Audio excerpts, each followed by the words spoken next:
HD सच्ची कहानियों पर आप सभी का स्वागत है। आज मैंने अपने पति से बहुत ज़्यादा लड़ाई झगड़ा किया क्योंकि मैं हर दिन अपने दीदी की याद में एक एक पल बिताती थी। आज मैंने अपने पति से दो टूक बात की थी। आज मैं अपने दीदी को अनाथ आश्रम लेने जा रही हूँ। इसी बात पर वो भड़क उठा। उसने मुझसे लड़ाई की और कहा, मैं तुम्हारे दीदी के कारनामों से अनजान नहीं हूँ। अगर इस घर में वह आ गई, मैं तुम्हें कभी माफ़ नहीं करूँगा। तुम अपनी दीदी की गलतियों को भुला सकती हो, लेकिन मैं नहीं। वह मेरी कुछ नहीं लगती। और खबरदार, उसके बारे में तुमने और कोई बात की तो मुझसे बुरा कोई नहीं होगा। और अगर तुमने अपना कदम घर से बाहर निकाला और अनाथ आश्रम गई तो याद रखना, तुम भी वहीं पड़ी रहोगी। मैं तुम्हें कभी अपने घर में घुसने नहीं दूंगा और तुम दोनों अनाथ आश्रम में ही रहना, क्योंकि तुम दोनों ही समाज के लायक नहीं हो। तुमको मैं इसलिए कह रहा हूँ कि तुम अपनी बहन की सारी गलतियों को भुलाकर उसे वापस इस घर में लाना चाहती हो। तुम्हारी सबसे बड़ी भूल होगी। अब मैं अपने घर के चौखट पर बैठकर ये सोच रही थी कि मैं क्या करूं, और अपने बीते हुए कल में खो गई। कुछ साल पहले की बात है। मुझे अनाथ आश्रम में आए हुए आज 10 दिन बीत गए थे। मैं सारा दिन एक कोने में चुपचाप बैठी रहती थी और भगवान से प्रार्थना करती थी, भगवान किसी के साथ कभी ऐसा ना करे जैसे मेरे साथ हुआ था। फिर धीरे धीरे मेरी भी यहाँ की औरतों से दोस्ती हो गई। यहाँ मुझ जैसी बहुत सी बेसहारा औरतें रहती थी और सभी की अपनी अपनी कहानी थी। यहाँ की औरतें और लड़कियों का कोई ना कोई अपना जरूर था। जब मैं उनसे घुल मिल गई तो एक दिन उन सब औरतों ने मुझसे मेरी कहानी सुनने पर उस्काया था। मुझ में बीते हुए कल को बताने की इतनी हिम्मत तो नहीं थी, लेकिन मैं बहुत सोच विचार के बाद कहानी सुनाने का फैसला कर लिया था। मैंने अपने दिल का बोझ हल्का कर सकूं। मेरा नाम अल्पना है। मेरे पापा गवर्नमेंट नौकरी में काम करते थे। हम दो बहनें थीं। मेरी बड़ी बहन मेरे पापा की पहली पत्नी से पैदा होने वाली औलाद थी। फिर जब मेरी सौतेली मम्मी की मृत्यु हो गई तो फिर पापा ने मेरी मम्मी से दूसरी शादी कर ली। मेरे माँ पापा के शादी के 1 साल के बाद मैं पैदा हो गई थी। मेरी बड़ी बहन, जिसे मैं दीदी कहती थी, वो मुझे 5 साल बड़ी थी और मुझसे प्यार भी बहुत करती थी। लेकिन मेरी मम्मी दीदी को बिल्कुल भी पसंद नहीं करती थी, क्योंकि दीदी उनकी सौतेली बेटी थी और वे हर दिन उन पर जुल्म करा करती थी। दीदी ये सब चुपचाप बर्दाश्त करती थी, मगर कभी भी पापा को इन सब के बारे में नहीं बताती थी। मम्मी मुझे भी कमरे में ले जाती और समझाती, उससे दूर रहा करो, ये तुम्हारी दुश्मन है। लेकिन मैं हमेशा से अपनी दीदी की ही सुनती थी।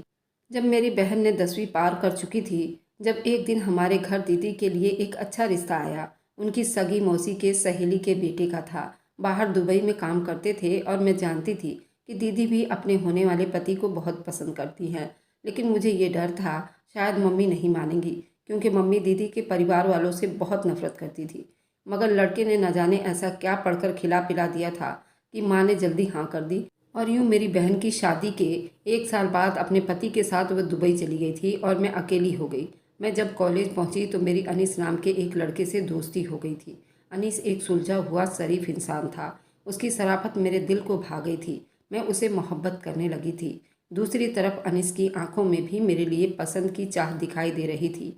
इसलिए कॉलेज से फ्री होने के बाद अनीस ने मेरे साथ शादी करने के लिए मेरी इच्छा पूछी और सामने से मुझे शादी के लिए प्रपोज कर दिया। अनीस के तरफ से रिश्ता लेकर उनकी बुआ आई थी, जिन्होंने अनीस की परवरिश की थी। क्योंकि अनीस के अपने माँ बाप की मृत्यु हो चुकी थी, अनीस अपने कुंवारी बुआ के साथ रहता था। अनीस के दादा दादी भी जिंदा थे।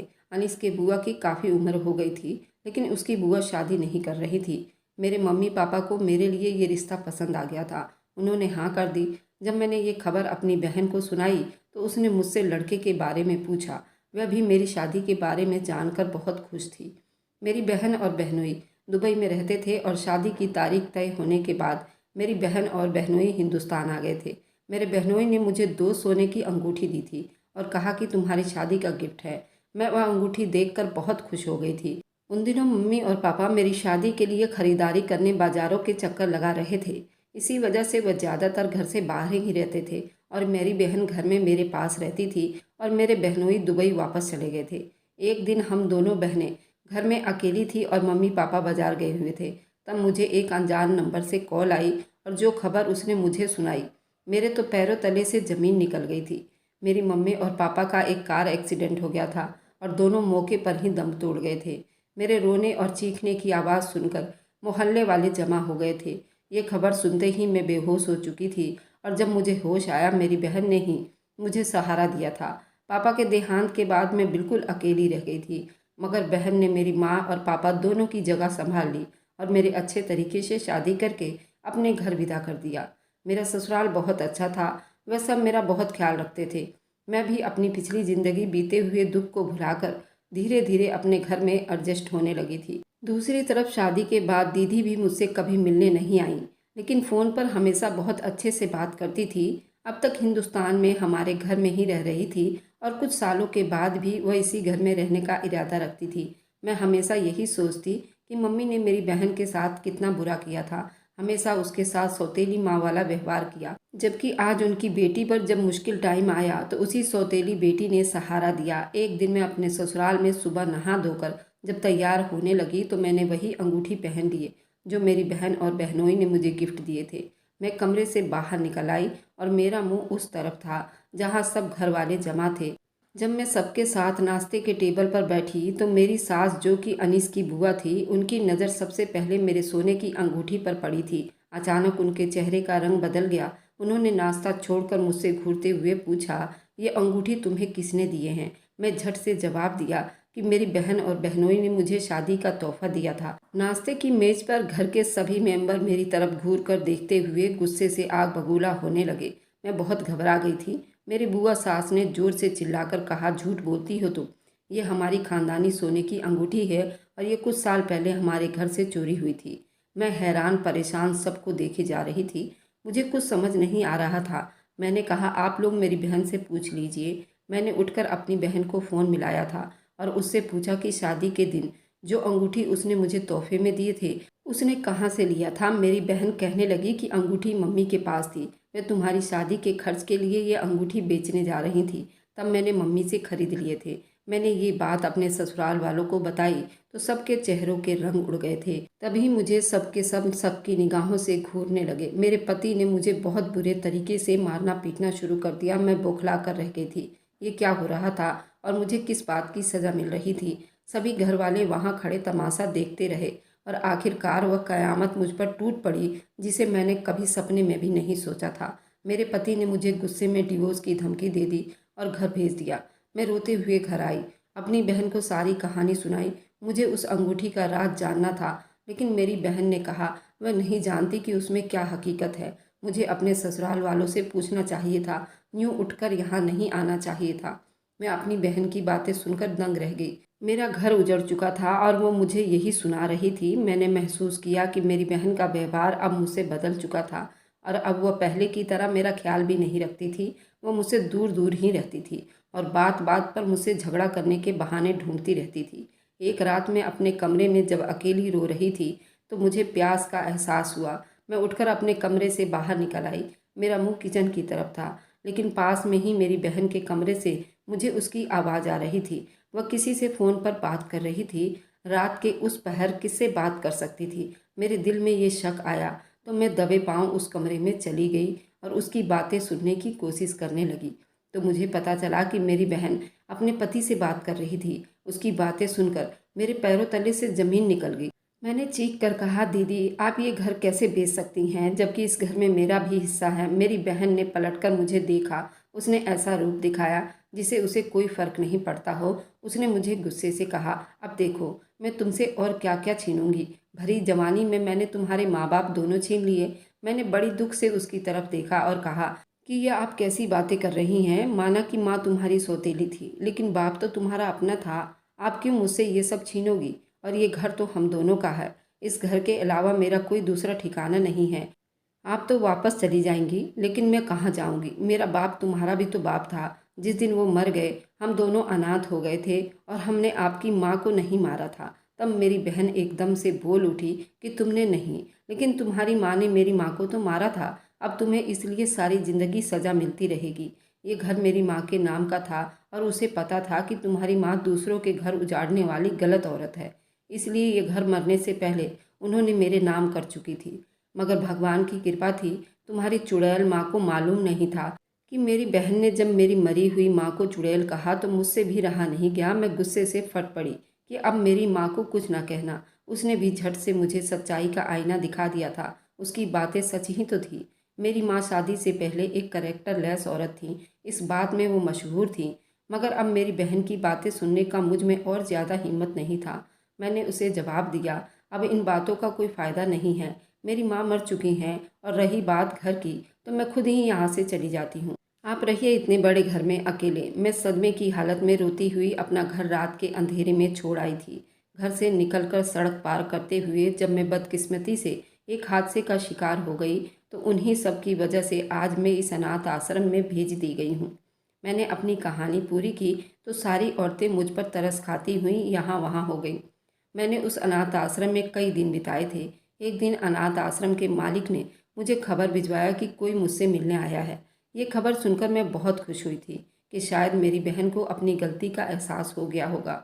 लेकिन जब मैं उससे मिलने उस अनाथ आश्रम के ऑफिस के कमरे में गई, तो एक अनजान आदमी को देखकर मैं हैरान हुई कि ये कौन है जो खास मुझसे ही मिलना चाहता है। उस आदमी ने अपने बारे में मुझे बताया तो ये वही आदमी था जिसकी गाड़ी से मेरा एक्सीडेंट हुआ था। उस आदमी ने मुझे बताया कि वह अस्पताल से मेरा पता मालूम करके यहाँ पहुँचा है।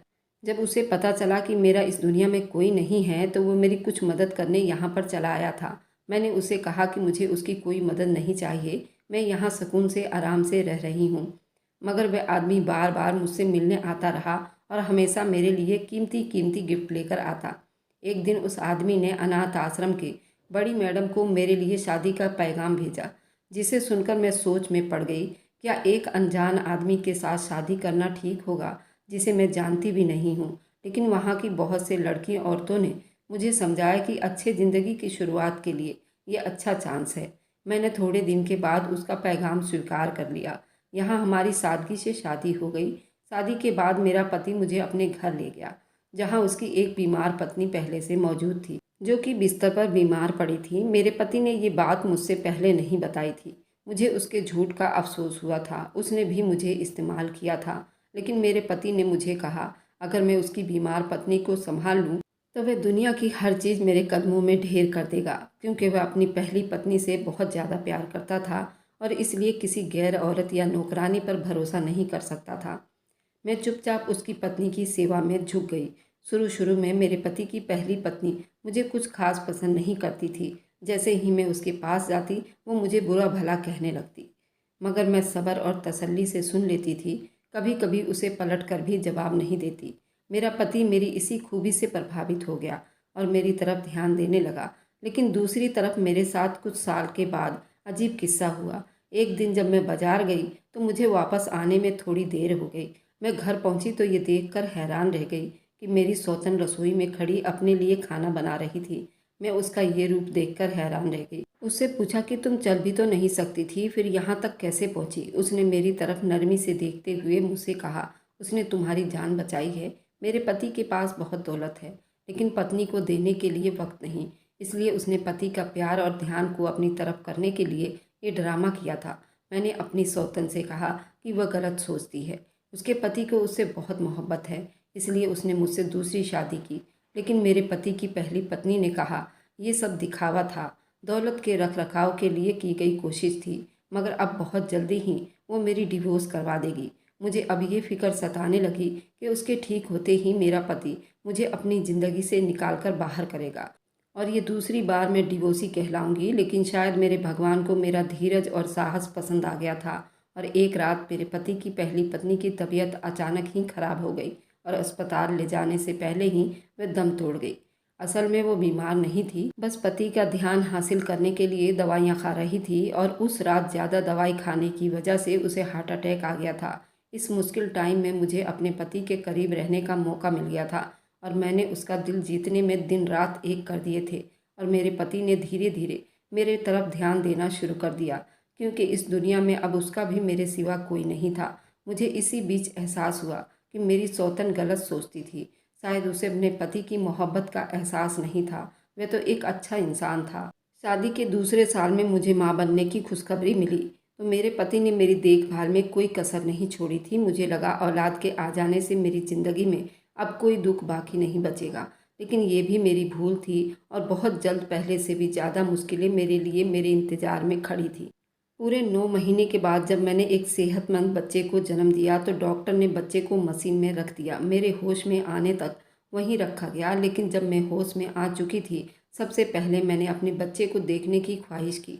लेकिन ये खबर सुनाकर डॉक्टर ने मेरा कलेजा ही चीर दिया था। मेरा बच्चा रातों रात गायब हो चुका था। मेरे पति ने अस्पताल मैनेजमेंट पर केस भी किया और बच्चे को ढूंढना शुरू कर दिया। मेरा दुख और गम से बहुत बुरा हाल था। मैं अपने बच्चे की याद में रो रो कर बिस्तर से लग गई थी, लेकिन मेरा बच्चा न मिला था। मेरे लिए ये दिन किसी दुख भरे पहाड़ से कम नहीं था। किसी को भी कुछ नहीं पता था, लेकिन न जाने मेरा दिल कहता था कि मेरा बच्चा मेरी सौतेली बहन ने उठाया है, क्योंकि उसके अंदर जलती हुई इंतकाम की आग से ज़्यादा आग मैंने किसी के अंदर नहीं देखा था। मैं जानती थी उसे मेरा ठिकाने का पता हो गया है। और एक रात जब मेरा पति सो रहा था, मैं चुपके से उठकर घर से निकल आई। मेरा मुंह अपने माँ बाप के घर की तरफ था, लेकिन अभी मैं आधे रास्ते में पहुंची थी कि मेरा पति मेरी तलाश में मेरे पीछे आ गया था। अब झूठ कहने का कोई फ़ायदा भी नहीं था, इसलिए मैंने उसे सब कुछ सच सच बता दिया और कहा कि पुलिस को साथ लेकर उसकी घर की तलाशी ले लो। मुझे यकीन था कि मेरा बच्चा वहीं होगा। और आधी रात को पुलिस ने छापा मारकर मेरे बच्चे को ढूंढ निकाला था। मैंने भगवान से प्रार्थना की थी और अपनी बहन की तरफ पलट कर ना देखा, लेकिन मैं उस जैसी बिल्कुल बुरी नहीं थी। कुछ साल के बाद मुझे खबर मिला कि उसके पति ने वह घर बेच दिया है जिस पर मेरी बहन ने कब्जा किया हुआ था। मैं अपनी बहन को मिलने जेल चली गई थी। मुझे उससे हमदर्दी थी, इसलिए मैं उस पर अपने बच्चे का किडनैप का केस वापस लेने गई थी। जब मैं उसके पास गई तो उसने नफरत से मुंह फेर लिया था और मुझसे मिलने से मना भी कर दिया था। मैंने अपनी बहन की ऐसे व्यवहार पर वापस आना ही मुनासिब समझा था, लेकिन उसने मुझसे ये कहकर रोक लिया कि वो मुझे कुछ हकीकत बताना चाहती है। और फिर मेरी बहन मुझे सब कुछ सच सच बता रही थी। तब मुझे अफसोस हो रहा था कि मैंने आज तक उसको सगी बहन ही समझा था। उसने हमेशा मुझसे मेरी माँ के किए का बदला लिया था। मेरी बहन की जुबानी मुझे पता चला कि उसने मेरी माँ की हकीकत जान ली थी, जो कि एक कैरेक्टर लेस औरत थी। और अंगूठी वाला चक्कर ये था कि मेरी माँ ने पहले ही मेरे पति यानी कि अनीस के होने वाले फूफा को अपनी मोहब्बत के जाल में फंसाकर उससे कीमती तोहफे लिए, जिसमें वह अंगूठी भी शामिल थी, जो मेरी बहन ने मुझे मेरी शादी पर सोच समझकर मंसूबा बनाकर तोहफे में दिए थे। और वे दोनों अंगूठी मेरी माँ से ही सच में मेरी बहन ने खरीदे थे, क्योंकि उस अंगूठी की हकीकत मेरी बहन अच्छी तरह से जानती थी। उसने ये जानकारी पहले ही निकाल ली थी। और दूसरी तरफ अनीस की बुआ ने घर में यही कहा था वह अंगूठी घर से चोरी हो गए हैं। मेरी बहन ने उस सच्चाई का भी इकरार किया। जब वो मेरी शादी के लिए हिंदुस्तान आई थी, उसने मेरी माँ को मार डालने के लिए बहुत से मंसूबे बनाए थे। उस मंसूबे पर चलने के लिए ही वो मेरे पास रह रही थी। उस दिन मम्मी पापा का एक्सीडेंट हुआ। मेरी बहन को पता नहीं था कि पापा भी मम्मी के साथ गए हुए हैं। मेरी बहन का दिल उससे भी नहीं भरा। तब उसने मुझे घर से निकाल कर चीज़ पर कब्जा कर लिया। और जब उसे पता चला कि मैं अब एक अच्छी ज़िंदगी बिता रही हूँ और मैंने एक अमीर आदमी से शादी कर ली है, तब उसने एक नया मंसूबा बनाया और मेरा बच्चा अस्पताल से किडनैप करवा लिया। अब तक वो मुझे इतना डस चुकी थी कि अब उसके जहर का पहचान मुझे हो चुका था। और इस बार उसे कामयाबी ना हुई और आज जेल में बैठी हुई है। ये सब मुझे बता रही थी और रो रही थी। मैंने अपनी बहन पर अफसोस करते हुए उसे कहा कि मेरी माँ की गलती की सज़ा उसने मुझे क्यों दी, जबकि इस समय मेरी कोई गलती नहीं थी। मैंने उससे एक आखिरी सवाल पूछा कि उसके सारे मंसूबे में उसका साथ किसने दिया था। उसने मुझे साफ साफ बताया कि मेरा पति भी मेरे साथ साथ था, क्योंकि वह जानता था कि उसकी पत्नी के साथ बहुत जुल्म हुआ है। मैंने अपनी बहन को कहा वह कितनी बेवकूफ़ है। जिस आदमी के साथ मिलकर उसने अपने माँ बाप को ख़त्म करवा दिया, वे आदमी सब कुछ लेकर फरार हो गया है। लेकिन मेरी बहन ने मेरा यकीन नहीं किया। फिर मैंने उसे उसके हाल पर छोड़ दिया। अपनी बहन के इतने कारनामों के बावजूद भी मैंने उसे माफ़ कर दिया था और वहाँ से चुपचाप वापस घर आ गई थी। मेरी बहन जेल से बाहर निकली तो उसे अपने पति के धोखे का पता चल गया था। तब भी उसे सुकून नहीं आया, क्योंकि अब तक वह 2 लोगों की जान ले चुकी थी और कई बेगुनाहों की ज़िंदगी बर्बाद कर चुकी थी। इसलिए अब मेरी बहन एक इंतकाम अपने पति से लेना चाहती थी, जिसे उससे सब कुछ छीन लिया था। अपने पति की तलाश में मारी मारी फिरती रही, लेकिन वह सब कुछ लेकर हिंदुस्तान छोड़कर भाग चुका था। एक दिन सड़क पार करते हुए मेरी बहन गाड़ी से टकराकर अपनी दोनों टांगों से लाचार होकर अस्पताल में जा पड़ी। कुछ साल के बाद तक सरकारी अस्पताल वालों ने उसका ख्याल रखा और फिर लावारिस समझकर उसे एक अनाथ आश्रम में भेज दिया। जब मुझे इस बारे में मालूम हुआ तो मैं उसे हर महीने कुछ पैसे भेज देती हूँ, ताकि अनाथ आश्रम में अच्छी ज़िंदगी बिता सके। आज मुझे इस बात का बहुत दुख है कि मेरी माँ तो कैरेक्टर लेस औरत थी और उसने मेरी सौतेली बहन के साथ बहुत बुरा किया था, मगर मेरी बहन अपने सब दुख अपने भगवान पर छोड़ देती और साफ दिल कर लेती तो वह भी आज एक अच्छी ज़िंदगी बिता रही होती। दोस्तों, इस कहानी में जो मेरी दीदी ने किया वह ठीक था या गलत, मुझे कमेंट में ज़रूर बताइएगा। क्या मेरी भावनाएं उसके साथ ठीक है या गलत? मैं सब कुछ भुलाकर उसको अपने साथ रख लूं? कमेंट में ज़रूर बताइएगा। अगर आपको आज की कहानी पसंद आई है तो वीडियो को ज़रूर लाइक कीजिएगा और अपने दोस्तों के साथ शेयर भी कीजिएगा। और हाँ, अगर आपने अभी तक हमारे चैनल को सब्सक्राइब नहीं किया है तो ज़रूर सब्सक्राइब कर लीजिए। मिलते हैं हम अपनी कल की एक नई दिलचस्प कहानी के साथ। मुझ पर सदा अपना प्यार और स्नेह बनाए रखें। सभी को मेरा प्यार भरा नमस्कार दोस्तों।